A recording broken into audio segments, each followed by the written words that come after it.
Hi everybody, Dr. Valerie Alicacos, your chiropractor and nutritionist. How's everybody doing today? Today I wanted to talk about a very important topic, and I want to talk about stress, about mood, and about what we can do. Some very powerful yet scientific, yet accessible and very easy things that we can do to increase our mood, decrease our stress. Because let's face it, we're always in a lot of stress in regular times, but now, specifically in these times, with all this added COVID stuff going on, not being able to go outdoors and etc., I don't need to tell you what it is. Our stress levels are through the roof. And stress is not necessarily a bad thing if it's in small doses. Like acute stress is not necessarily a bad thing. It'll actually help activate things like the immune system and, a whole bunch of other stuff. And it'll give you bursts of energy and it does things like that. However, when you're under chronic stress, so prolonged periods of stress can be very debilitating on the body. And I don't need to tell you, also on the mind. So it's not a good way. It's not the way we're meant to function, and yet it's the way that we're functioning. So what is it that we can do to really help alleviate that stress? First, I just want to talk about what stress does to the body and the mind. It actually will start changing your entire hormonal profile, releasing all these stress hormones of cortisol, and it'll change all your other hormones as well. It changes metabolically everything, all your cellular processes. It affects how your immune system functions and if it's functioning powerfully and correctly or not. And it also promotes inflammation in the body, which we now know that is a major source of virtually any illness and anything negative going on in the body. It starts with an inflammatory process. So chronic stress is pro-inflammatory and creates inflammation in your cells. That's pretty interesting. So it does a lot of physiological things in the body. It's not just what it does to your mind and your mood. So it's really important that we get that in control. We have an adrenal response, which is our body's stress response, and that's responsible for how we modulate stress. So when we're modulating it correctly, even if we're undergoing chronic stress, even though we shouldn't be, but we are oftentimes functioning in this type of environment and world, even pre-COVID. So even if we're going under chronic stress, we can do things to help modulate stress response much better, and therefore have a much healthier body and a much healthier mind and a much better mood. So let's talk about a couple of those things. And first and foremost, when there's an agitating factor or when there's, something creating a dis-ease, the first thing you want to do is try to remove it if possible. So while we can't make this COVID situation go away, and mind you, we can't make our commutes to work when that was the case, our constant commutes to work, family issues, work issues, we can't make those go away. So how do we modulate them better? So one thing that we can do, first of all, is kind of take a step back from them. Take a step back from them and also look at your perspective. And in this day and age, what we can do for the COVID is take a step back from all this 24/7 media. We don't need to listen to all this negativity going on about COVID 24/7. It's completely counterproductive, and it's really disappointing that that's what's going on right now. We need to be enlightened. We need to not be dragged down. And while we need information, and we should get that information, the information that we need to get on a daily basis will only take us a couple of minutes to get. So take a step back from all the noise. Stop listening to all the noise. Take a step back whenever you can in any part of your life that you're able to. And while you're taking a step back, reflect and look at what are we really looking at here. And if we're just going to take the COVID, for example, we're looking at a virus. It's not the first virus that we've encountered, and it's not going to be the last. And while we do have to take certain precautions, and maybe a little bit different precautions than what we've been taking, it is a virus. And it does not leave us completely victimized and powerless. This is something that we've dealt with before. And this is something that we'll deal with again. And we'll have to take a step back and say, really, what is it that we're looking at and how are we looking at it?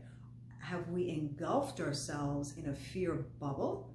And, you know, a 24/7 COVID world? There's a whole world out there. So really put in perspective what your fears are and what you're looking at. I can't stress that enough, and find ways to do that. So take a step back, reflect, bring some logic into the equation, and some common sense. We know what to do. You know, we have an intellect that's very powerful. We have a body that's very powerful.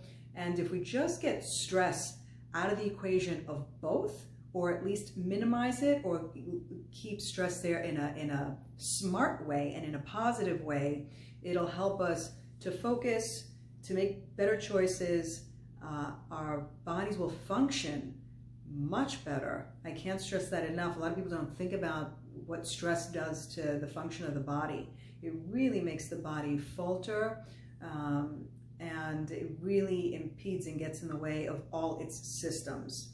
And it can leave you, aside from depressed and anxious, it can get you physically ill. So it's really important that we put that stuff in perspective and really minimize the amount of the stress that we're leaving ourselves exposed to. Okay, so that being said, it's also a very good time to ask yourself what it is that you need. You know, we've been enclosed in our homes, or, you know, we're not able to work, we're not able to socialize, we're not able to see people that we want to see. It's a great time to look back and see and ask yourself, what do I need? When was the last time you did that? So, you know, go ahead and ask yourself that question and see what answers you'll come up with. And it's also not a bad time to connect with your family. And I know it can be very frustrating being enclosed 24/7 with a family or whoever it is that we're enclosed with, and of course alone as well. But ask your family members what their needs are. It may be very enlightening, and you may be very surprised at the answers that they give. It'll I think, help you connect, understand one another a little bit better, and maybe it won't be as frustrating because, you know, whoever it is, of course you love them and you want to be around them, but regardless, not having any alone time could be very daunting. So ask them what their needs are too, and express your needs to them, and that will also be a much healthier standpoint to start from.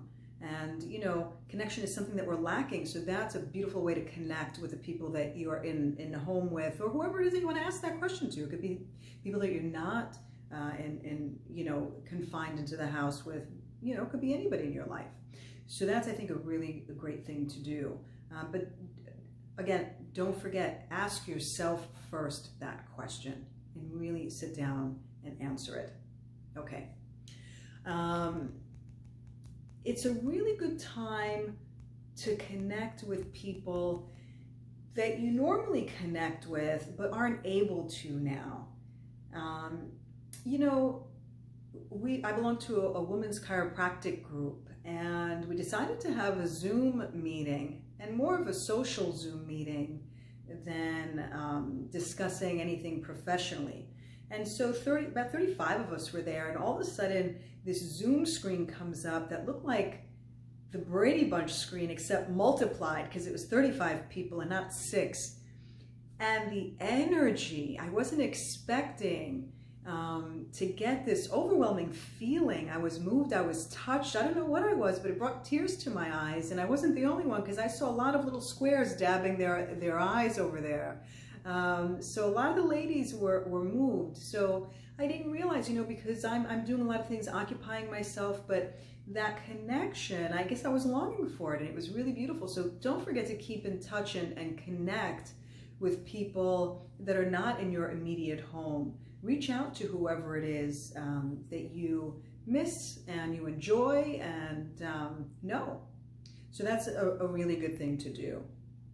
Now we're going to go to nutrition, and what is it that we can do nutritionally to really support our mood and make us happier and more joyful, less stressed, less anxious. There are a lot of things that we can do. And I'm going to go through foods and also some supplements, some general supplements that are very helpful. And the foods, first of all, we're going to go through what we should include and what we should exclude, or minimize and maximize. And we want to really maximize those powerful, nutritive foods, because as we talked about in the past, those really beautiful, powerful, nutrient-dense foods support every part of our system, including our psyche. So they have a lot of chemicals in there that help us become happier and help us reduce stress.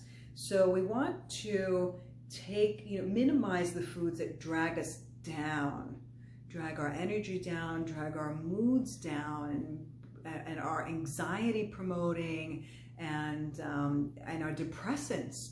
There are foods that do that. So we want to stay away from sugar. Sugar is a depressant, and sugar means anything sweet. I don't mean fruits, I'm excluding that from that. Refined sugars, so anything sweet, cakes, cookies, candies, etc. And also sugar by way of white flour. White flour, it metabolizes in your body as a sugar food. So this is something that you want to stay away from, because they are in fact depressants, and it'll bring your blood glucose down really quickly, and your mood follows that. Anxiety follows that, and depression can follow that. So you really want to minimize them. It's not that you can't have them, like I've said in the past, but you really want to start peeling back on those things and not necessarily having a high sugar, a high refined flour diet. Another thing that makes us feel good in the short term, but is also a depressant, is alcohol. So, any type of drinks, from wine to hard liquor, these are depressants. So that's why oftentimes you feel good while you're drinking, and then all of a sudden you get extremely tired, you get low mood, and some people just break out and start crying even from alcohol, because it really is a depressant. A lot of people don't realize that because of the good mood that it puts you in initially. And it does that from a few different ways, from the alcohol itself, from nutrient depletion, and from blood sugar metabolism. So there you have it. Just drink minimally, and when you're drinking, it's good to eat food, drink while you're eating, not on an empty stomach, and eat foods with good fats, and also lean, clean proteins to help stabilize that effect. Okay? So sugar, minimize. White flour, minimize. Alcohol, minimize, or drink it intelligently, as I had just explained. And processed foods, these are chemically laden foods, and they have a direct effect on your mood. So the powerful foods that you want to add in, and don't focus on that. Take the information, focus on the high powerful foods, and add more of those in. That's your focus. And allow yourself to eat the lower quality foods, but first fill yourself up with the highly nutritive foods. So those are lean, clean proteins, the chicken, fish, eggs. Dairy is considered protein. Beans, any type of beans, nuts, and seeds. Proteins are your stability food. They stabilize your mood, and they do so by stabilizing your blood sugar, and they do a whole bunch of other things, but it's the stability food for mood. So when you want to get your mood to a better place, not only would it help stabilize it, and you don't go in and out of like different moods, feeling happy, feeling sad, it actually brings up your mood. So it helps you feel less anxious, you're less depressed, you're happier. So it's really a stabilizing food. So make sure you get protein throughout the day, starting from the morning, and eat a little bit of protein throughout the day. It could be in the form of meal, it could be in form of snacks. So get some protein and really stabilize that. Also, don't skip meals. Skipping meals it can be depressing, can be depressive, and can promote a lot of anxiety. So make sure that you're not skipping meals. Increase your beautiful deep greens and all the vegetables, and also fruits, especially by way of berries, strawberries, blueberries, blackberries, all those berries that are really dense in color. All those things are very high in phytochemicals that elevate your mood.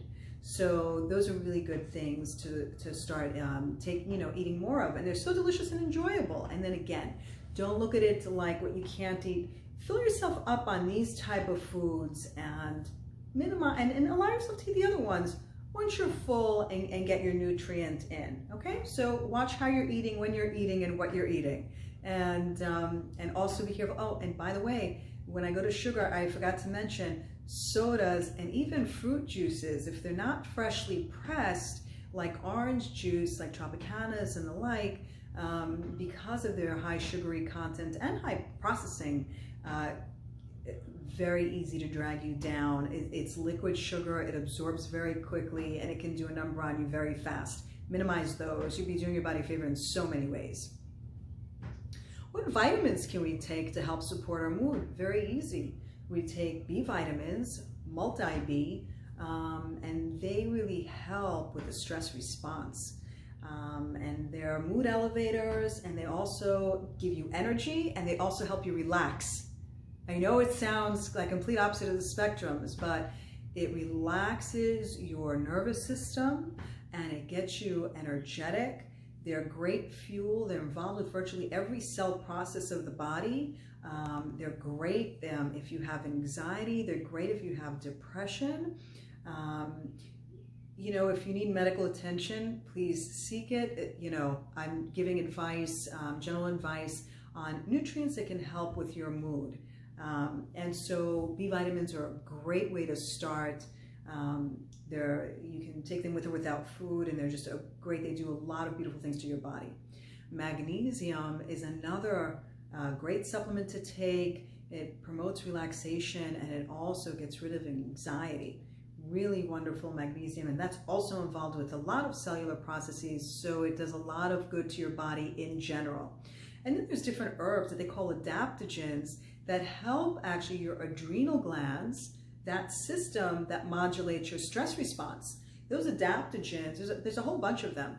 And so those adaptogens, really what they do is they stabilize your stress response. When our stress response is on overdrive and we're having chronic stress and the adrenal glands are revving, putting out their stress hormones constantly, they get burned out. They get burned out and they crash. And one of two things initially happens, and it only gets worse from there, but the two things that happen is you get stressed and tired, or stressed and wired, where you're jumping at every little noise and you're just under stress and you're edge on edge, or you're just completely depleted and you don't even want to get out of bed sometimes. So stressed and tired, stressed and wired, and oftentimes it's a fluctuation between both. So people will be either in one or the other, or fluctuate between those two. So while you're getting a handle on your stress, because that's the most important thing to do, getting a handle on your stress, that doesn't mean removing it, because you may not, but doing all these other things to support it, and plus trying to put it in a better perspective, taking adaptogens and these B vitamins and magnesium will be helpful. By the way, a deficiency of B vitamins and deficiency of magnesium could be the cause of your stress, okay? So just keep that in mind. So it works twofold. It helps stabilize that whole system, and plus, if you're deficient, it could be creating your situation. Exercise is the most powerful antidepressant that's available to you without a prescription. Much more so than what's available to you with a prescription. It's the biggest antidepressant you can have. So get yourself moving and find something that you enjoy. Oxygenate your body, move your body, pump your circulation. Do a mix of aerobic and resistive exercises. Find something that you enjoy and do it. And you don't have to do it for an hour at a time. I've talked about this in the past. You can do it for short stints. You can do it a few times throughout the day. If you're just getting started, start slower and increase your way up.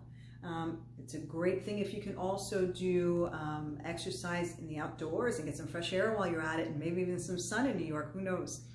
So that would be a great thing to do, but it's your biggest antidepressant. And keep in mind, not to overwhelm you, start slow. Doing 5 minutes is still 5 minutes of exercise.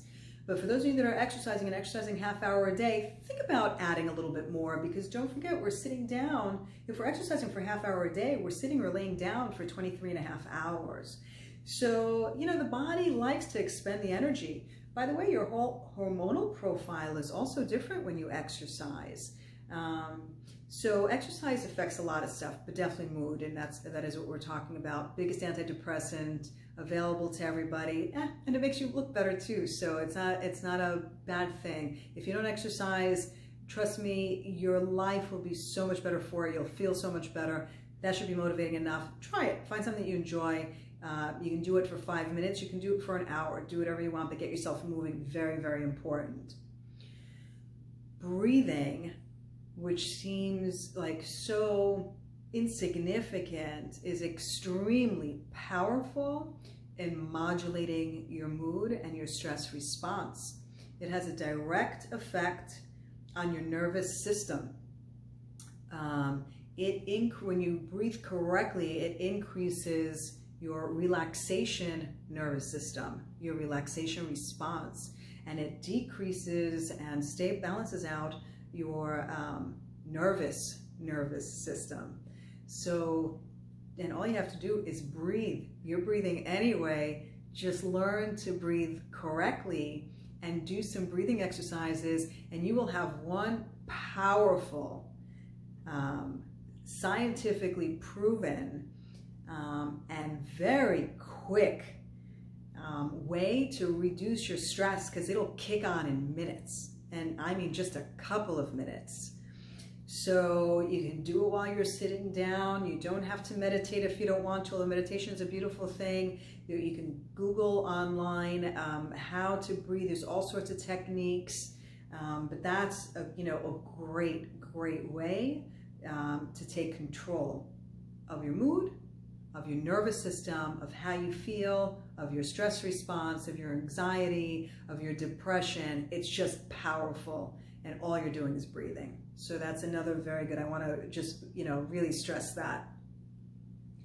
Where's your focus? Your mindset. Your mindset plays a big role in how you're feeling. Are you focusing on all your stress? Are you focusing on the fact that you're cooped up at the house, that you can't work, that you're with all these other people 24/7? Are you in a bubble of the COVID? Are you in a fear bubble? Get yourself out. Move your focus away. Pick up a hobby. Learn something new. Watch a movie that you enjoy and makes you laugh. But really, I think the more productive things will help distract you much better and will enrich your life in a lot of ways.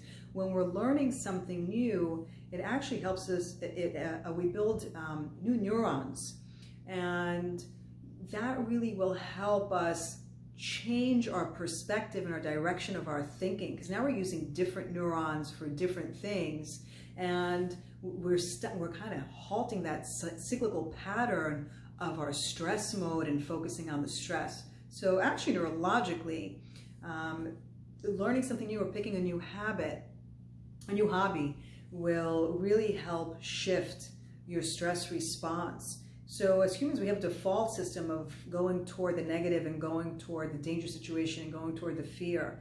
So we have to, all it does is take a little bit of training to get ourselves to move away from that and start focusing on all the positive things. And like I said, think about what it is that you need in this time, and how you can use this time to grow. When have you ever had time to sit back? It's a lot of quiet time. You get to quiet your mind. There's a lot of positive things that are coming from that. We were always like going, moving.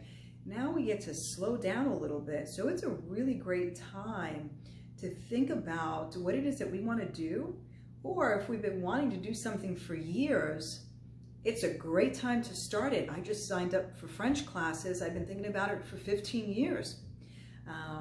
I was looking at, I constantly look at new different things online to see, I listen to different lectures and all different educational things. I check out all different techniques, and I settled on the Wim Hof technique, which is a breathing and cold exposure technique. It's irrelevant, but it resonated with me. What resonates with you? There's a ton of things available, especially now. Everybody's putting all these classes online, and it doesn't have to be a class. It could be a book. It could be whatever it is that you want to learn, pick up, or do and immerse yourself in. It's the perfect time to do it.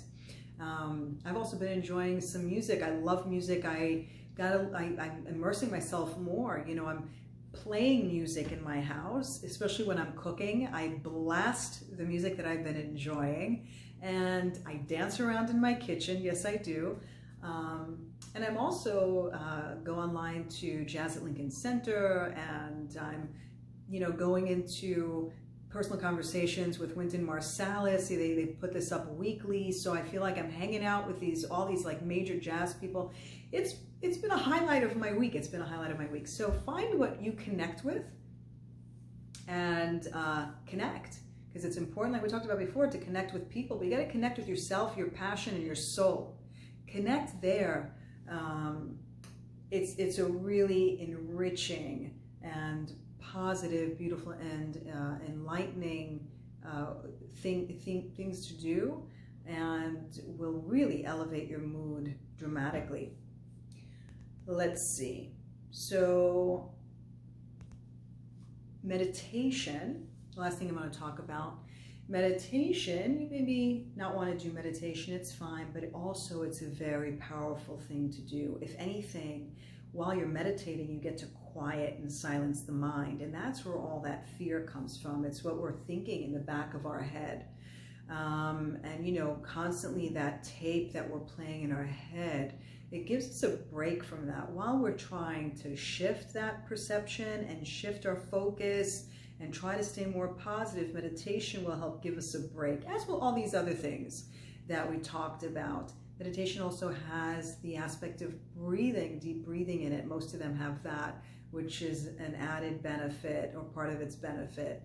So meditation is a good thing, and you don't have to meditate for an hour. You'll find a lot of different meditation techniques online, and you can incorporate them even for a couple of minutes a day. So it doesn't, you know, don't get overwhelmed. It's not anything that you, with any of these things, it's nothing that you have to overwhelm yourself with, but start slow, keep it slow if you want, or, you know, fully immerse yourself in it, whatever it is that you want to do. But follow these things. You have a lot of tools to get yourself out of a low mood, a depressive state, anxiety, and fear. We've been really fear driven. So get your power back, get yourself moving. Get going, get yourself moving, and get your power back. It's your life, it's your body, it's your mind. You got control of it. Take it. Thanks, everybody. Hope you're doing well.